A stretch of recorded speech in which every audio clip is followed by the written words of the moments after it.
বন্ধুরা দেখো, আজকে দই বেগুন বানাবো। তো দুটো বড় সাইজের বেগুন নিয়ে নিয়েছি। তো তার আগে বেগুনগুলো কেটে নেবো।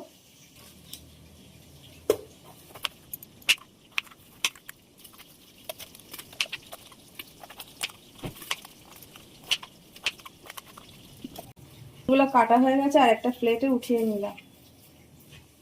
আর বেগুনগুলো একটা গামলার মধ্যে নিয়ে নিয়েছি। তো দিয়ে দেবো হলুদ, লঙ্কার গুঁড়ো, নুন, সর্ষের তেল, সবকিছু দিয়ে খুব ভালোভাবে মেখে নেব। 10 মিনিটের জন্য ঢাকা দিয়ে রেখে দেবো।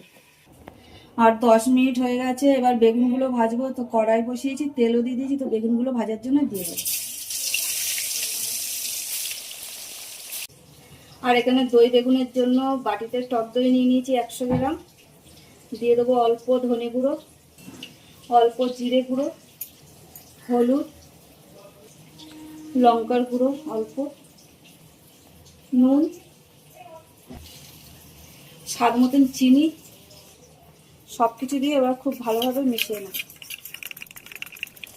বেগুনগুলো এদিকটা ভাজার জন্য উল্টে দেবো।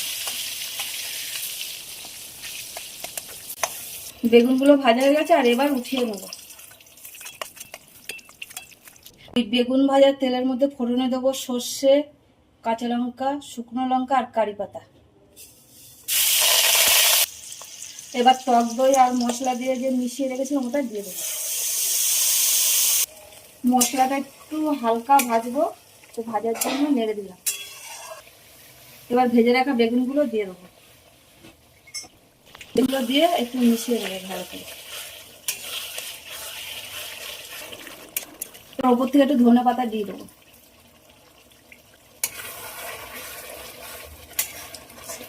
খুব ভালো করে মিশিয়ে দিলাম ধনে পাতা দিয়ে, আর এবার নামিয়ে নেব।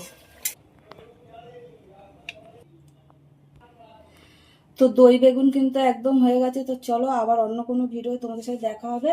আর তোমরা সবাই ভালো থাকবে, সুস্থ থাকবে। টাটা।